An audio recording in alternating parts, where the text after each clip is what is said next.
Hey guys, my name is Justin and welcome to Healthboro, where we care about the design behind designer luxury. And if you do too, make sure to subscribe.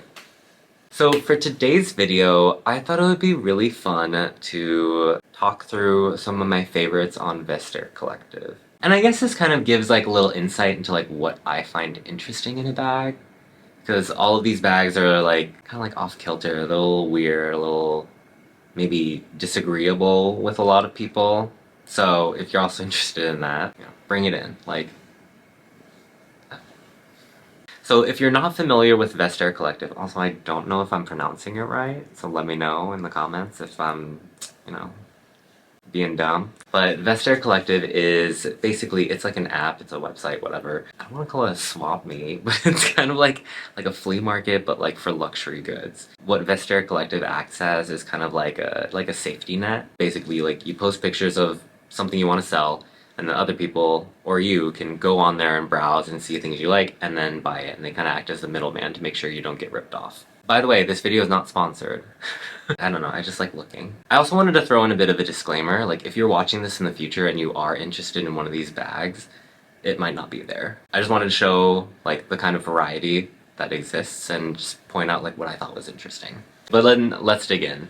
This first bag I wanted to talk about is from Louis Vuitton, and it's actually from 2008 when they did a collaboration with Comme des Garçons. Basically this bag, it looks like a pocket with like a really big handle. Like it has that whole like tube handle. It looks like vachetta leather, and then it's just like a little, honestly it looks like the same size as like a pocket on the back of jeans or something like that, but then it's the monogram canvas. The reason why I love this bag is because the proportions are insane. The fact that this pocket, if you look at the scale of it, it's smaller than the handle.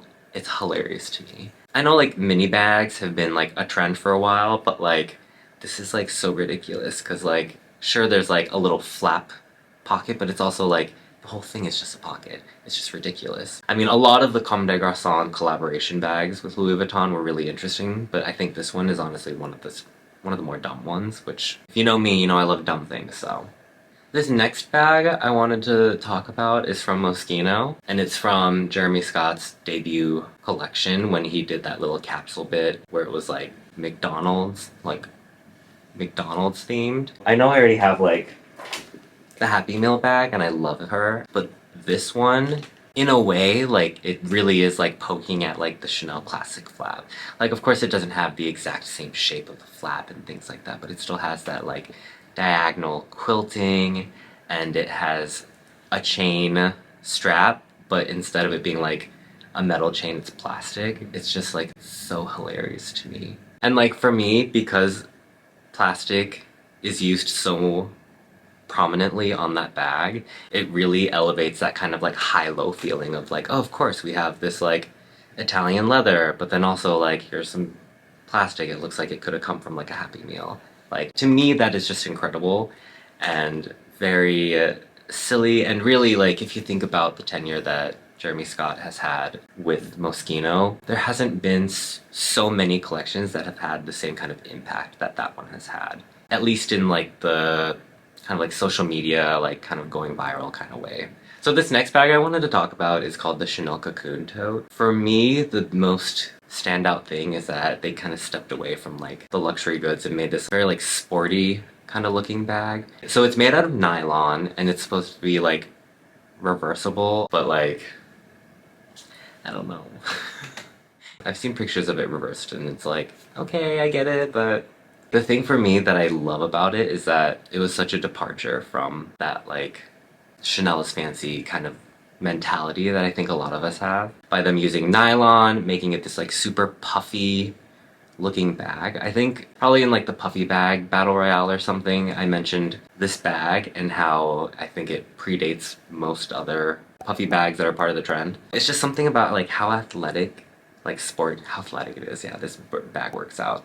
How sporty this bag is, but it still has like a lot of the house codes. Like it is black and the interior is that burgundy and there's that diagonal kind of square going on, and it even has like the CCs on like the connections between the handle and the actual bag. I don't know, it's just like a very strange bag to me. Obviously, like, I love Karl Lagerfeld. Anytime he made a bag that was kind of like a departure from like what people typically think of Chanel, I was always a fan of that. So like the Millennium bag, love that. This circle, which is like super silly. It's super silly. I love that. And then this Cocoon bag, I don't know. I feel like I shouldn't like it, but I do. Alright, so this next bag on the list is probably one of the top bags actually that I would really want to buy. The unfortunate thing is the color for me, but let's dive in. The Loewe Amazona multiplication bag. At least that's what like I've seen on the internet calling it. But basically it's like the Amazona, but then there's this kind of like, I don't know if you'd even call it a Trump Low effect, but then it's like a smaller version of the bag in a way is like plastered on the sides of it to make it look like it's like multiplying or like zooming in, growing, shrinking, something like that. And I love this concept. I love Loewe because I love the leather that they use, but this is such a strange, strange bag. Feels a little out of character for like the early Jonathan Anderson at Loewe. Like it definitely fits in like with what he's doing now, very like surreal, but I think it was a little bit, stuff was like a little bit more tame back then, right? The only thing for me is like, I'm not a huge fan of red or gold hardware, so I would be like, okay, is there a way I can like get this bag re-dyed and then maybe even like see what I can do about the hardware, although like I would just live with it if I could just dye it black or something so it's black and gold, sure, whatever. And the last bag I wanted to talk about is one that's by Louis Vuitton. I think I really had a thing for like Marc Jacobs in general, but also like when he worked at Louis Vuitton it was very like, he really pushed the bounds of like what fashion could mean and how strange it could get. The Comme des Garçons bag that I talked about like, I don't know, like 5.55 minutes ago, it was under Marc Jacobs' helm. And then this bag was as well. So this one's called the Raindrop Besace. I have no idea if I'm pronouncing that right, so I might just be making an ass out of myself on the internet, but, you know, c'est la vie.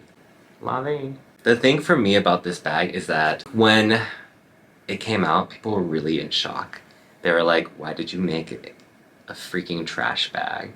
And that is why I love it. If you see like the landscape right now, a lot of designers, not just, actually even Louis Vuitton now, or more recently on the men's side, they're making like objects into like luxury, and that's kind of what Marc Jacobs did. I mean, you see Balenciaga had their own version of a trash bag as well, but this is the Louis Vuitton one that predates it by over a decade at least. It's a patent leather bag with like a drawstring top, and then it has a strap, and it has a bunch of stuff printed on it, but I just think it's so iconic to me, even though like the reception of it was terrible. This is one of the funniest bags that Louis Vuitton's ever come out with. I think it goes back to like Marc Jacobs' like punky, grungy aesthetic, kind of like the same style that he first did when he worked for and then got fired from Perry Ellis when he like first like debuted, and it was like really poorly received. And this kind of seems like that same kind of like we're making stuff because we want to in a way, you know? And I think that's like why I'm so drawn to it. Okay, you know what? I actually changed my mind. I think this would be my #1 bag to buy instead of the last one, the multiplication Amazona. But if I could have both, I would love it, but I'm not like rich like that, so. Okay, I'm ending the video. Let me know what you guys think. Do you guys shop secondhand from like Vestiaire or eBay or any of these Grailed, any of these places like that? I've definitely had some really good experiences, but I'd love to hear like any kind of, if you have horror stories or something. You know, if you want to trauma dump with me, you can. Write in the comments. Other than that, that is all I have for you today. If you like this video, please make sure to like and subscribe. It lets me know that you like this kind of content and that you too care about the design behind designer luxury. Until next time, my phone's not on.